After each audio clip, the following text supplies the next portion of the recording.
पुष्पा 2 की टीजर के साथ ही लीक हो चुकी है पूरी मूवी की स्टोरी। पुष्पा 2 की स्टार्टिंग में दिखाया जाएगा कि तिरुपति के जेल में पुष्पा कैद है और उसके ऊपर बेरहमी से टॉर्चर किया जा रहा है और ये टॉर्चर करने वाला कोई और नहीं बल्कि पुष्पा 2 के विलेन यानी कि पुष्पा का बनाया हुआ पुराना दुश्मन पुलिस ऑफिसर शेखावत ही है, जो पुष्पा के जेल में होने का नाजायज फायदा उठाते हुए उसकी बीवी रश्मिका के साथ जबरदस्ती गंदा काम करता है और उसके साथ जॉली रेड्डी भी मिला हुआ है, जो कि पुष्पा से अपना पुराना हिसाब चुकाना चाहता है और इसीलिए श्रीवल्ली को बेरहमी से मार डालता है। पुष्पा का भरोसेमंद आदमी और उसका राइट हैंड केसावा भी स्वार्थ के लिए मील की नौकरी छोड़कर पुष्पा से हाथ मिलाया था। माना जाता है कि इसी स्वार्थ के कारण केसवा शेखावत के सामने पुष्पा के सारे पोल खोल देता है, जिससे कि पुष्पा को पूरी तरह से मिटा दिया जाए और केसवा लाल चंदन का डीलर बन सके और अपनी हुकूमत चला सके। ये बात जब पुष्पा के कानों में आती है तो वो जेल तोड़कर भाग जाता है और जब पुलिस को ये बात पता चलती है तो वो पुष्पा का पीछा करने लगती है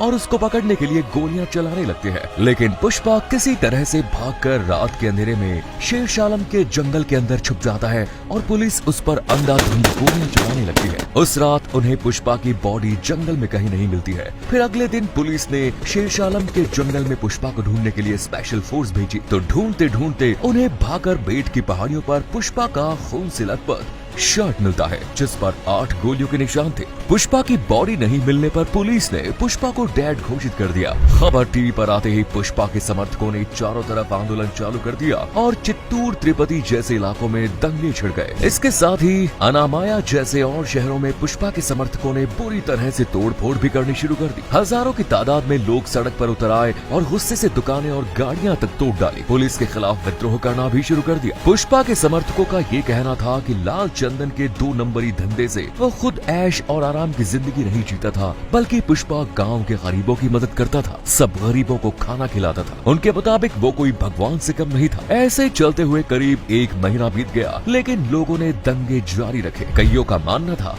कि शायद पुष्पा जापान या मलेशिया चला गया है और कुछ लोगों का मानना था कि पुलिस ने पुष्पा को छिपा कर रखा है। अचानक से एक दिन एक न्यूज चैनल की सीसीटीवी फुटेज में पुष्पा खुद को सबके सामने लाता है। फुटेज में उसके चेहरे पर गुस्सा और फेमस डायलॉग झुकेगा नहीं साला ये देखने को मिलता है। उसको देखकर उसके सब चाहने वाले बहुत खुश हो जाते हैं।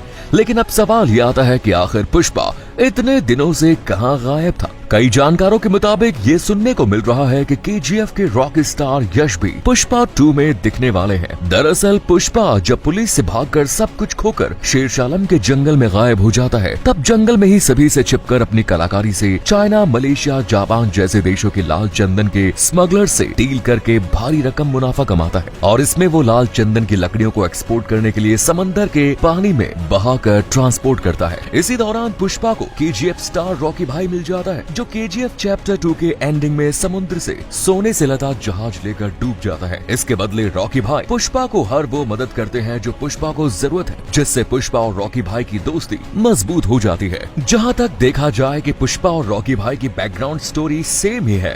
दोनों ही गरीब मजदूर से बहुत ही कीमती चीज सोना और लाल चंदन की स्मगलिंग करके पावरफुल आदमी बनके पूरी दुनिया पर राज करना चाहते हैं, जिससे दोनों के ही दुश्मनों की लिस्ट बहुत ज्यादा हो जाती है और दोनों के ही कैरेक्टर में माँ से जुड़े इमोशन को बड़ा ही जबरदस्त दिखाते हैं और दोनों ही कैरेक्टर में दुश्मनों ने हीरोइन को मार दिया। दरअसल पुष्पा पार्ट 1 में पुष्पाराज ने जॉली रेड्डी, शीनू गैंग और आईपीएस शेखावत से दुश्मनी मोड़ ली थी और पुष्पा 2 में उन लोगों ने पुष्पा से बदला लेने के लिए उससे उसका सब कुछ छीन लिया। पुष्पा 2 में हमें ये देखने को मिलेगा कि रॉकी भाई को कैसे मिली मदद और पुष्पा का मैन पावर से वो और भी स्ट्रॉन्ग बनकर इंडिया वापस लौटते हैं, जिससे कि दुश्मनों से जंग छोड़कर पुष्पा अपने मकसद को पूरा कर सके और इंडिया में रूल कर सके। इसके लिए पुष्पा 2 के 3 मिनट्स की टीजर के लास्ट में हमें पुष्पा पुलिस स्टेशन में बैठे एक डायलॉग देते दिखाई देते हैं, अब रोल पुष्पा का।